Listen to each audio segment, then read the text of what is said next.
CCAT പ്രോഗ്രാമിലേക്ക് എല്ലാ മാന്യപ്രേക്ഷകർക്കും ഹൃദ്യമായ സ്വാഗതം. ഇന്ന് നമ്മൾ ചർച്ച ചെയ്യുന്നത് കഴിഞ്ഞ എപ്പിസോഡിന് തുടർച്ചയെന്നോണം മനുഷ്യനും സാമൂഹിക ജീവിതവും എന്ന വിഷയത്തെക്കുറിച്ചാണ്. നമ്മുടെ ഈ വിഷയത്തിൽ ക്ലാസുകൾ നൽകുന്നതിനും നമ്മുടെ സംശയങ്ങൾക്കും ചോദ്യങ്ങൾക്കും ഉത്തരം നൽകുന്നതിനുമായി ഇവിടെ എത്തിച്ചേർന്നിരിക്കുന്നത് തലശ്ശേരി അതിരൂപതയുടെ സഹായമെത്രാനും ശാലോൺ TV പ്രേക്ഷകർക്ക് ഏറെ സുപരിചിതനുമായ അഭിവന്ദ്യമാർ ജോസഫ് പാംബ്ലാനി പിതാവാണ്. പിതാവിനെ ഏറ്റവും സ്നേഹത്തോടുകൂടെ ഈ പ്രോഗ്രാമിലേക്ക് സ്വാഗതം ചെയ്യുന്നു. അതുപോലെ തന്നെ തങ്ങളുടെ ചോദ്യങ്ങളും സംശയങ്ങളും ഉന്നയിക്കുന്നതിനായി ഇവിടെ എത്തിച്ചേർന്നിരിക്കുന്നത് തലശ്ശേരി അതിരൂപതയിലെ വെള്ളരിക്കുണ്ട് ലിറ്റിൽ ഫ്ലവർ ഫൊറോന ദേവാലയത്തിലെ മതാധ്യാപകരാണ്. അധ്യാപകരെയും ഏറ്റവും സ്നേഹത്തോടുകൂടെ ഈ പ്രോഗ്രാമിലേക്ക് സ്വാഗതം ചെയ്യുന്നു.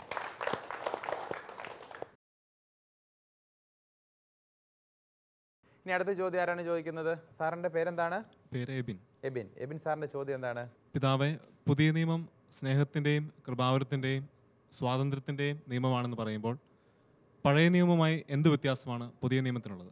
യെസ്, ഒന്ന് ഈ പഴയ നിയമം പുതിയ നിയമം എന്നൊക്കെ പറയുമ്പോൾ നമ്മളൊരു നാടൻ ഭാഷയിൽ അതിനെ തെറ്റിദ്ധരിക്കാറുണ്ട്. ഇതെന്തോ പഴഞ്ചനൊരു നിയമം, പണ്ട് കാലത്തുണ്ടാക്കിയൊരു നിയമം, ഇപ്പം നല്ല പുതിയ നിയമം വന്നിട്ടുണ്ട് എന്നുള്ള മട്ടിലാണ് നമ്മൾ അതിനെ മനസ്സിലാക്കാൻ ശ്രമിക്കുന്നത്. അതുകൊണ്ട് തന്നെ ചില ബൈബിൾ പണ്ഡിതന്മാർ പറയും ഈ പഴയ നിയമം എന്ന് പറയുന്നതിന് പകരം ഓൾഡ് ടെസ്റ്റമെൻ്റ് എന്നല്ല പറയേണ്ടത്, ദ ഫസ്റ്റ് ടെസ്റ്റമെൻ്റ് എന്ന് പറയും. ഒന്നാമത്തെ ഉടമ്പടി മിശിഹായിലൂടെ വന്നതോ പുതിയ ഉടമ്പടി. ഒന്നാം ഉടമ്പടിയും പുതിയ ഉടമ്പടിയും എന്ന അർത്ഥത്തിൽ അതിനെ മനസ്സിലാക്കണം എന്ന് ബൈബിൾ പണ്ഡിതന്മാർ പറയാറുണ്ട്. ഒരു പരിധിവരെയും അത് ശരിയാണെന്നാണ് ഞാൻ ചിന്തിക്കുക. കാരണം പഴയത് എന്ന് പറയുമ്പോൾ അത് കാലഹരണപ്പെട്ടത് എന്നൊരു തോന്നൽ നമുക്ക് സ്വാഭാവികമായിട്ടും ഉണ്ടാകും, ഇല്ലേ? നിങ്ങൾ സാരിയെക്കുറിച്ച് പറയും, ഓ അത് പഴഞ്ചൻ സാരിയാന്ന് പറയും. എന്നാൽ അത് ഒന്നിനും കൊള്ളാത്തത്, ഉടുക്കാൻ കൊള്ളാത്തത്, ഉപയോഗശൂന്യം എന്നൊരു ധാരണ വരും. അതുകൊണ്ട് പഴയ നിയമം എന്നുള്ള പദത്തെക്കാളും ആദ്യത്തെ ഉടമ്പടിയും പുതിയ ഉടമ്പടിയും എന്നുള്ള new testament and first testament എന്ന പദമായിരിക്കും കുറേ കൂടി അർത്ഥപൂർണതയുള്ളത് എന്ന് ഞാൻ വിചാരിക്കുന്നു. സാറ് ചോദിച്ചതുപോലെ ഈ പഴയ നിയമവും പുതിയ നിയമവും തമ്മിൽ വ്യത്യാസം എന്ന് പറഞ്ഞാൽ വ്യത്യാസമല്ല, ക്രമാനുഗതമായൊരു വളർച്ചയുണ്ട് എന്നുള്ളതാണ് സത്യം. കാരണം പഴയ നിയമത്തിൽ ദൈവം മനുഷ്യന് വെളിപ്പെടുത്തുകയാണ്. ആ വെളിപ്പെടുത്തൽ തുടർന്നുകൊണ്ടേയിരുന്നു. പുതിയ നിയമത്തിലോ തുടർന്നു. ദൈവപുത്രനായ ഈശോയുടെ വരവിൽ ആ വെളിപാട് അതിൻ്റെ പൂർണ്ണതയിലെത്തി എന്നുള്ളതാണ് സത്യം. ഉൽപ്പത്തി പുസ്തകത്തിലെ മനുഷ്യൻ്റെ പാപത്തിൻ്റെ കഥ മുതൽ ഈ വെളിപാട് തുടരുകയാണ്, അല്ലെങ്കിൽ സൃഷ്ടി മുതൽ ഈ വെളിപാട് തുടരുകയാണ്. അതതിൻ്റെ പൂർണ്ണതയിലെത്തിയത് ഈശോ മിശിഹായിലാണ്. ഇവ തമ്മിലുള്ള വ്യത്യാസം എന്ത് എന്ന് ചോദിച്ചാൽ അതേക്കുറിച്ച് തിരുസഭയുടെ പ്രബോധനം ഇതാണ്: പഴയ നിയമത്തിലെ വസ്തുതകളെ പുതിയ നിയമത്തിലെ പൂർണ്ണതയുള്ള വെളിപാടിൻ്റെ വെളിച്ചത്തിൽ വേണം നാം വായിച്ച് മനസ്സിലാക്കാൻ. ഇപ്പോൾ പഴയ നിയമത്തിലെ ചില വചനങ്ങൾ വളരെ ദുർഗ്രഹമായി നമുക്ക് തോന്നാം. ഇപ്പോൾ ലോത്ത് കള്ളുകുടിച്ച് സ്വന്തം പെൺമക്കളിൽ സന്താനങ്ങളെ ജനിപ്പിക്കുന്നൊരു കഥ ഉണ്ട്. അല്ലെ അബ്രാഹം വേലക്കാരത്തിയിൽ സന്തതിയെ ജനിപ്പിക്കുന്ന ഒരു കഥ ബൈബിളിലുണ്ട്. അതൊക്കെ ഇന്ന് നടപ്പിലാകുമോ എന്ന് ചോദിച്ചാൽ പാടില്ല. കാരണം എന്താണ്? അന്ധകാലത്തെ സാമൂഹിക വീക്ഷണങ്ങളും നാട്ടുനടപ്പുകളും അനുസരിച്ചാണ് അവർ പ്രവർത്തിച്ചത്. അതിനെ ഇന്ന് ദൈവിക നിയമമായി അവതരിപ്പിക്കാൻ പാടില്ല. ദൈവിക നിയമമായി നമ്മൾ അവതരിപ്പിക്കേണ്ടത് ഏതാണ്? ഈ പഴയ നിയമഭാഗങ്ങളെ വായിക്കുമ്പോൾ ഇവയെക്കുറിച്ച് പുതിയ നിയമത്തിൽ ഈശോ നൽകിയ പ്രബോധനത്തിൻ്റെ വെളിച്ചത്തിൽ വേണം ഇത്തരം വചനങ്ങളെ വ്യാഖ്യാനിക്കാൻ. ആസക്തിയോടെ സ്ത്രീയെ നോക്കുന്ന ഏവനും അവളുമായി ഹൃദയത്തിൽ വ്യഭിചാരം ചെയ്തു എന്ന് പറഞ്ഞ വചനത്തിൻ്റെ വെളിച്ചത്തിൽ വേണം പഴയ നിയമത്തിലെ ലൈംഗികതയെക്കുറിച്ചുള്ള പ്രബോധനങ്ങളെ നമ്മൾ മനസ്സിലാക്കാൻ വേണ്ടി. അതുകൊണ്ട് ഒന്ന് മറ്റൊന്നിൻ്റെ തുടർച്ചയാണ് എന്ന് തിരിച്ചറിയണം. ഈ പുതിയ നിയമത്തിൻ്റെ വെളിച്ചത്തിൽ പഴയ നിയമം വായിക്കണം. പലപ്പോഴും നമുക്ക് പറ്റുന്ന അപകടം പഴയ നിയമത്തിൻ്റെ വെളിച്ചത്തിൽ പുതിയ നിയമം വായിക്കാൻ ശ്രമിക്കും. നമ്മൾ പുതിയ നിയമത്തെ പഴയ നിയമമാക്കി മാറ്റിയെടുക്കാൻ ശ്രമിക്കും, അല്ലേ? പല ധ്യാന കേന്ദ്രങ്ങളിലും അത്തരത്തിലുള്ള പ്രബോധനങ്ങൾ കേൾക്കാം. നമ്മുടെ ദൈവം പ്രതികാരദാഹിയാണ്, ശിക്ഷിക്കുന്നവനാണ്, മുഖം നോക്കാതെ നടപടിയെടുക്കുന്നവനാണ് ദൈവം എന്നൊക്കെ പറഞ്ഞ് നമ്മൾ ഈ പുതിയ നിയമത്തെ പഴയ നിയമത്തിൻ്റെ വെളിച്ചത്തിൽ വായിക്കാൻ വ്യഗ്രതപ്പെടാറുണ്ട്. അത് ശരിയല്ല. സഭ എപ്പോഴും നമ്മളോട് ആവശ്യപ്പെടുന്നത് പഴയ നിയമത്തെ വായിക്കേണ്ടതും പഴയ നിയമ സംഭവങ്ങളെ മനസ്സിലാക്കേണ്ടതും പുതിയ നിയമത്തിൻ്റെ വെളിച്ചത്തിലാണ് എന്ന സത്യം. അടുത്ത ചോദ്യം ആരാണ് ചോദിക്കുന്നത്? ഓക്കെ, സാറാണ്. സാറിൻ്റെ പേരെന്താണ്? എൻ്റെ പേര് ബിജോ. ഓക്കെ, സാറിൻ്റെ ചോദ്യം. പിതാവേ, സാമൂഹ്യ നീതിയും പൊതു നന്മയും കുറഞ്ഞു വരുന്ന സാഹചര്യങ്ങളിൽ അയൽക്കാരനോടുള്ള സ്നേഹവും വിശ്വാസവും സൗഹൃദവും ക്രൈസ്തവർക്ക് എങ്ങനെ നിലനിർത്താൻ കഴിയും?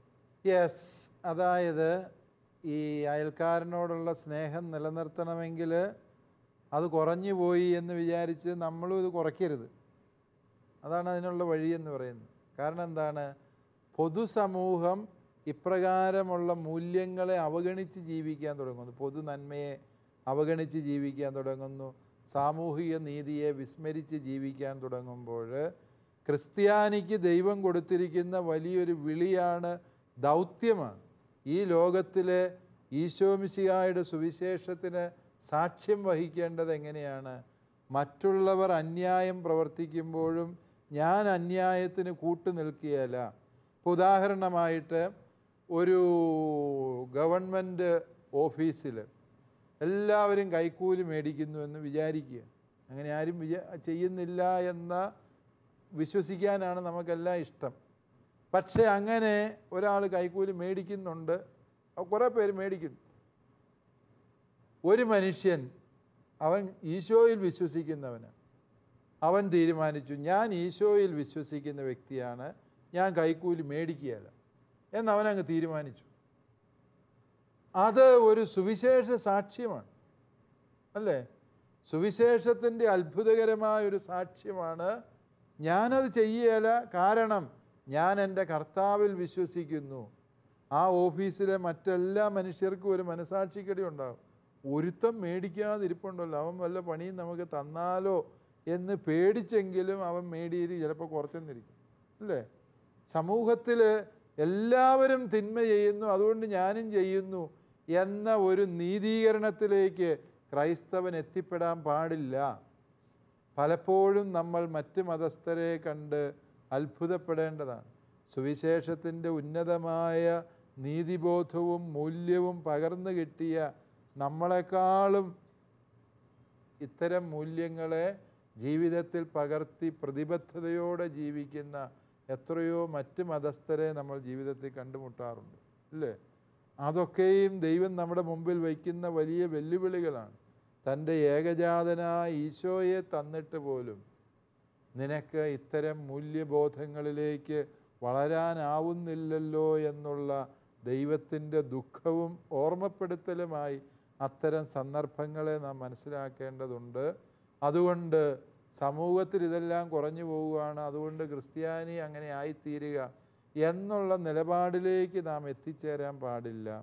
സുവിശേഷത്തിനും ക്രിസ്തുവിനും വിരുദ്ധമായ വഴികളിലൂടെ ഞാൻ നടക്കില്ല എന്ന നിർബന്ധ ബുദ്ധി നാം സൂക്ഷിക്കേണ്ടതുണ്ട്. അപ്പോൾ സാറിന് വ്യക്തമായല്ലോ, അല്ലേ? നമ്മുടെ ജീവിക്കേണ്ട, നമ്മുടെ ക്രൈസ്തവർ ജീവിക്കേണ്ടത് എങ്ങനെയാണെന്നുള്ളത് പിതാവ് വളരെ വ്യക്തമാക്കി. ഓക്കെ, ഇനി അടുത്ത ചോദ്യം ആരാണ് ചോദിക്കുന്നത്? സാർ തന്നെയാണ്. സാറിൻ്റെ ചോദ്യം എന്താണ്? പിതാവ്, ഇക്കാലത്ത് ചില സമർപ്പിതർ പോലും സഭാധികാരികൾക്കെതിരെ പരസ്യമായി പത്രമാധ്യമങ്ങളിലൂടെ ആക്ഷേപം ഉന്നയിക്കാറുണ്ട്. ഇതിനോടുള്ള സഭയുടെ സമീപനം എന്താണ്? പലപ്പോഴും തെറ്റിദ്ധാരണകളാണ് ഇക്കൂട്ടർ വ്യാപകമായി പ്രചരിപ്പിക്കാറുള്ളത്. ഇതിനെ നമുക്ക് എങ്ങനെ നേരിടാൻ സാധിക്കും? ശരിയാണ്. ഈ കാലഘട്ടത്തിൽ മാത്രമല്ല, എല്ലാ കാലഘട്ടത്തിലും അത്തരത്തിലുള്ള സ്വരങ്ങളോ അപസ്വരങ്ങളോ ഒക്കെയും ഉണ്ടായിട്ടുണ്ട്.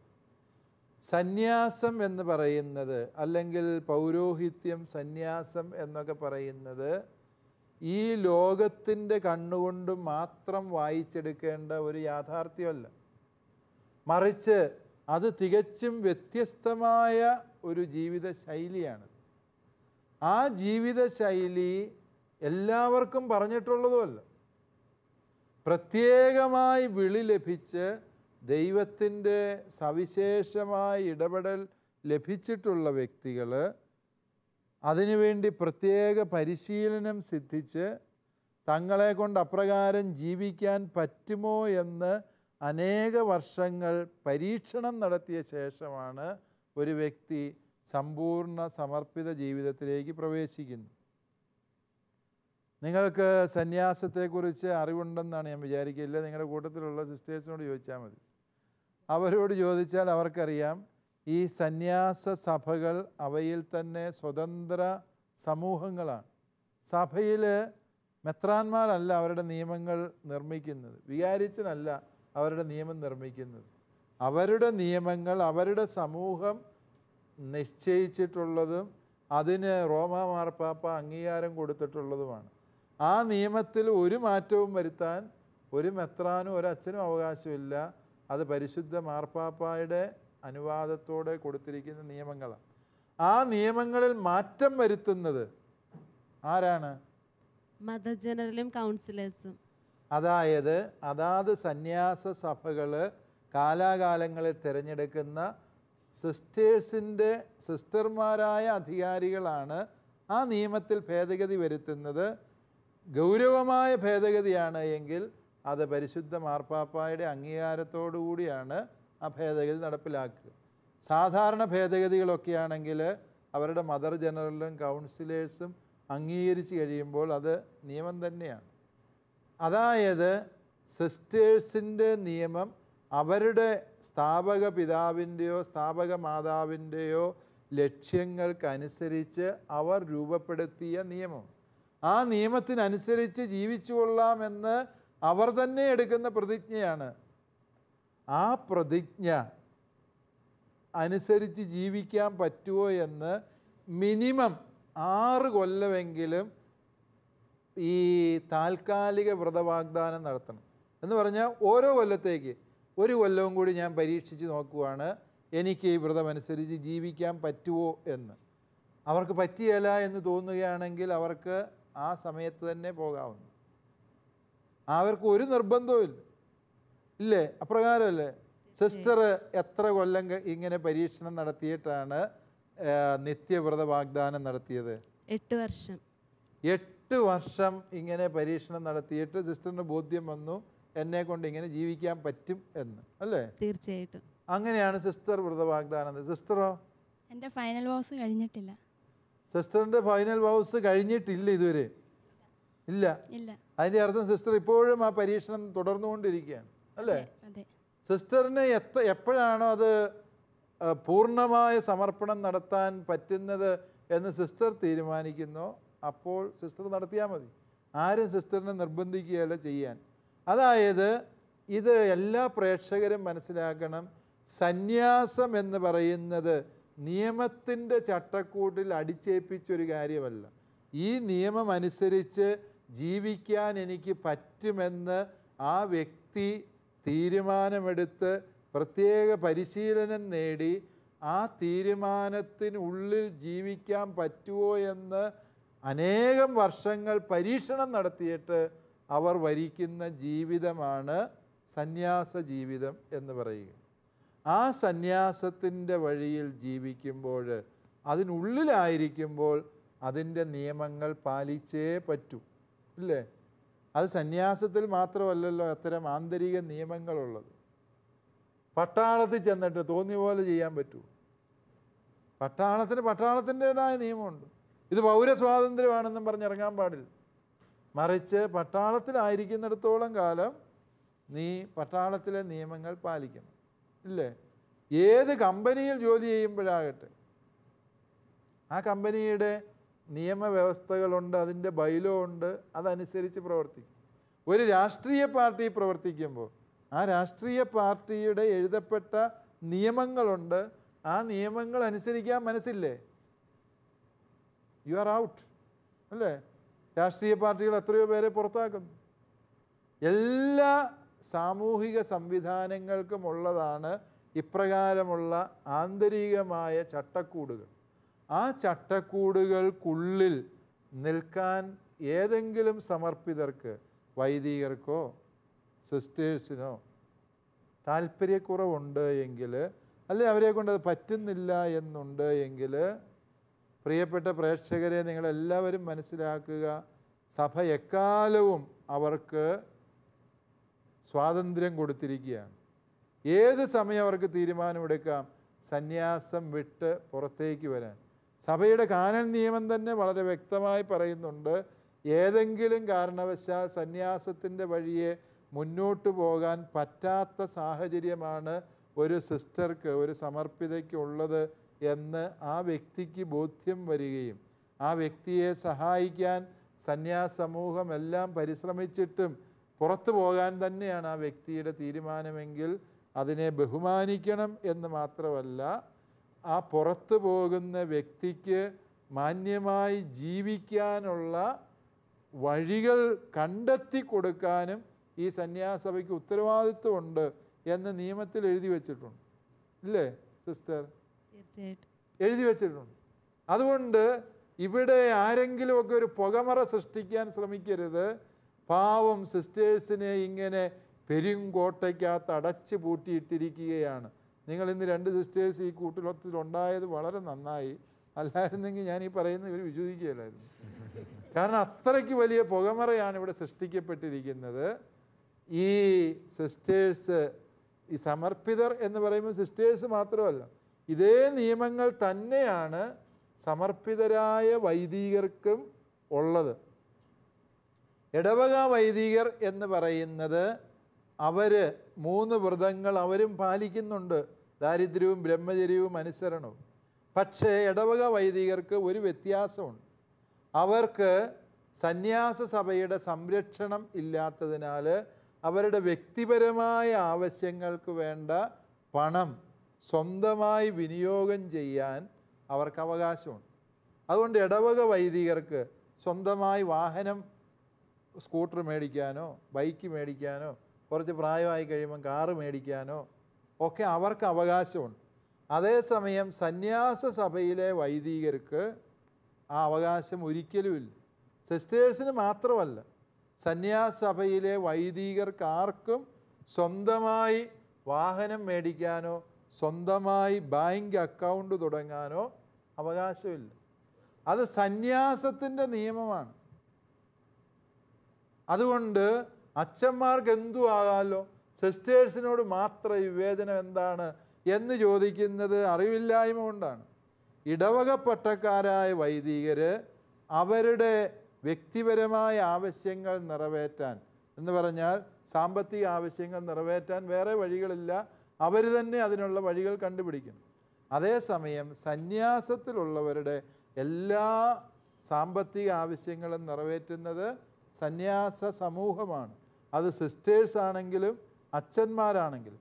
ഈ കേരളത്തിലെ എല്ലാ വൈദിക സന്യാസ സമൂഹങ്ങളും സിസ്റ്റേഴ്സിൻ്റെ സന്യാസിനി സമൂഹങ്ങളും പാലിക്കുന്നത് ഇതേ നിയമവ്യവസ്ഥ തന്നെയാണ്. വൈദികർക്കും സിസ്റ്റേഴ്സിനും 2 നിയമം എന്ന് പറഞ്ഞ് വഴക്കുണ്ടാക്കരുത്. സിസ്റ്റേഴ്സ് ഏത് വേഷമാണ് ധരിക്കേണ്ടത്, ഏത് വേഷമാണ് സിസ്റ്റേഴ്സ് ധരിക്കേണ്ടതെന്ന് തീരുമാനിക്കുന്നത് ഒരു മെത്രാനുമല്ല, ഒരു വികാരിച്ചനുമല്ല. നിങ്ങളുടെ വേഷം ആരാ തീരുമാനിച്ചത്? സഭാസ്ഥാപക.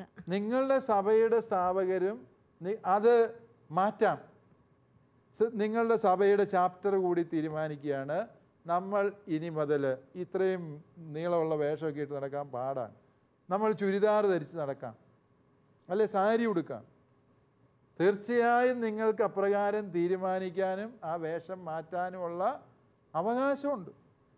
ഒരു സംശയവും ആ കാര്യത്തിൽ ആരും വിചാരിക്കരുത്. അതുകൊണ്ട് സിസ്റ്റേഴ്സ് ചുരിദാറിട്ട് നടക്കുന്ന എത്രയോ 1000 സിസ്റ്റേഴ്സ് ഈ ഭാരതത്തിൽ തന്നെയുണ്ട്, ഇല്ലേ? സാരി ഉടുത്ത് നടക്കുന്ന എത്രയോ 10,000 സിസ്റ്റേഴ്സ് നമ്മുടെ നാട്ടിലുണ്ട്. അതുകൊണ്ട് സിസ്റ്റേഴ്സിന് സാരി ഉടുക്കാൻ എതിർപ്പാണോ, അതല്ല എങ്കിൽ ചുരിദാറിടാൻ അനുവദിക്കുകയല്ലേ എന്നൊക്കെ പറഞ്ഞ് ആരും നിലവിളിക്കരുത്. അതെല്ലാം അവരുടെ പൊതു സമൂഹത്തിൻ്റെ തീരുമാനമനുസരിച്ച്, ആ കൂട്ടായ സമൂഹ തീരുമാനമനുസരിച്ച് അവർക്ക് ഏത് വേഷവും ധരിക്കാൻ തീരുമാനമെടുക്കാം. ചില സന്യാസ സമൂഹങ്ങൾ ചിലർ പറയും ഞങ്ങൾക്ക് ഇതുപോലെ ഹാബിറ്റ് ധരിച്ച് നടക്കാനാണ് ഇഷ്ടം. അവരിൽ തന്നെ ചിലർ പറയും ഞങ്ങൾ സാരി ഉടുത്തോളാം. അതുകൊണ്ട് ചില സന്യാസ സമൂഹങ്ങൾ ഇത് 2 ഓപ്ഷനും കൊടുത്തിട്ടുള്ള സമൂഹങ്ങളുണ്ട്. സിസ്റ്ററിൻ്റെ സഭയിൽ അതുപോലെയാണ് അല്ലേ? ഇതെല്ലാം സഭയിൽ അനുവദനീയമാണ്. അതുകൊണ്ട് ഈ മാധ്യമങ്ങൾ ഇങ്ങനെ ഒരു പുകമറ സൃഷ്ടിക്കരുത്. സിസ്റ്റേഴ്സിൻ്റെ എല്ലാ അവകാശങ്ങളും നിഷേധിക്കപ്പെട്ടു എന്നുള്ളത് ഇവിടെ ജീവിക്കുന്ന കേരളത്തിൽ 30,000-ത്തിലധികം സിസ്റ്റേഴ്സ് ജീവിക്കുന്നു. ഈ 30,000-ത്തിലധികം സിസ്റ്റേഴ്സിൻ്റെ വ്യക്തി സ്വാതന്ത്ര്യത്തെയും ആത്മാഭിമാനത്തെയും ചോദ്യം ചെയ്യുന്ന രീതിയിലുള്ള ചർച്ചകളാണ് ഇന്ന് സമൂഹത്തിൽ സംഭവിച്ചുകൊണ്ടിരിക്കുന്നത്.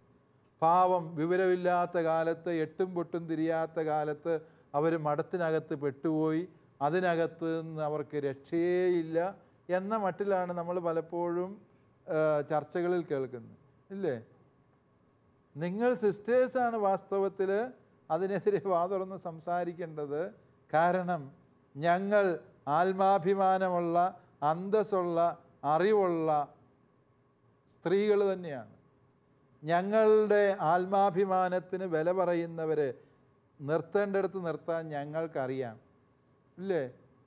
അപ്രകാരം പ്രിയപ്പെട്ട സഹോദരിമാരെ, നിങ്ങൾക്ക് വേണ്ടി ധൈര്യമായി സംസാരിച്ചു തുടങ്ങണം. നമ്മളെ അടിമകളായി ചിത്രീകരിച്ചുകൊണ്ട് ഇവിടുത്തെ 30,000-ത്തിൽ പരം വരുന്ന സന്യാസിനിമാരുടെ ആത്മാഭിമാനത്തിന് വില പറയാൻ ഇവിടുത്തെ ഒരു മാധ്യമപ്രവർത്തകരെയോ അല്ലെങ്കിൽ സന്യാസത്തിലെ ചില തെറ്റിദ്ധാരണകൾ ജനിപ്പിക്കുന്നവരെയോ അനുവദിക്കരുത്. അതിന് സിസ്റ്റേഴ്സ് തന്നെയാണ് വാസ്തവത്തിൽ മുന്നിട്ടിറങ്ങേണ്ടത് എന്നുള്ള കാര്യം കൂടി നമ്മൾ തിരിച്ചറിയേണ്ടതുണ്ട്.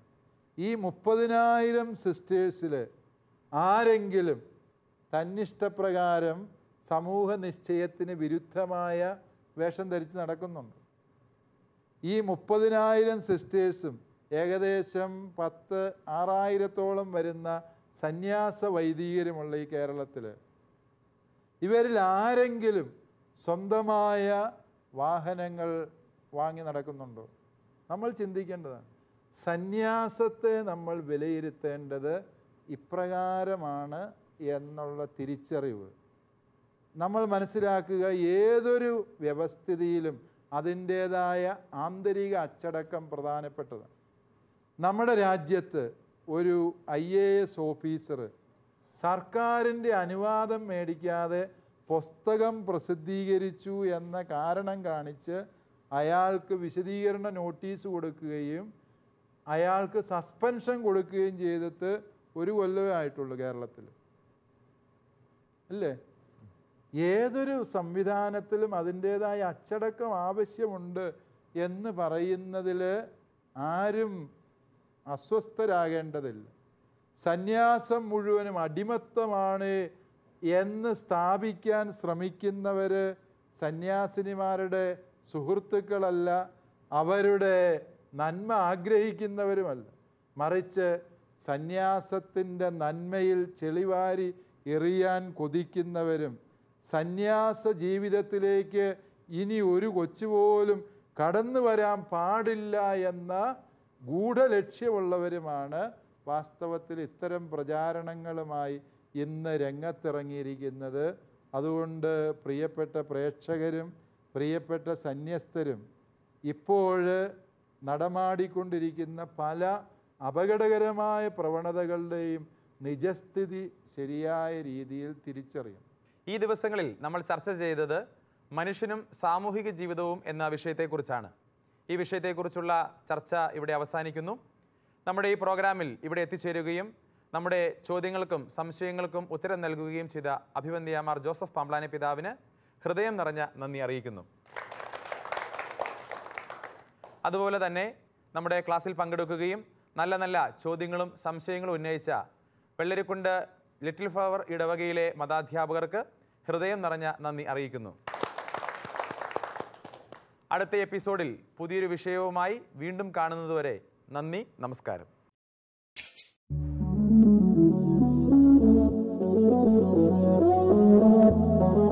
CCAT പ്രോഗ്രാമിന്റെ മുൻ എപ്പിസോഡുകൾ കാണുവാൻ ലോഗോൺ ചെയ്യൂ www.shalomtv.tv/ccat.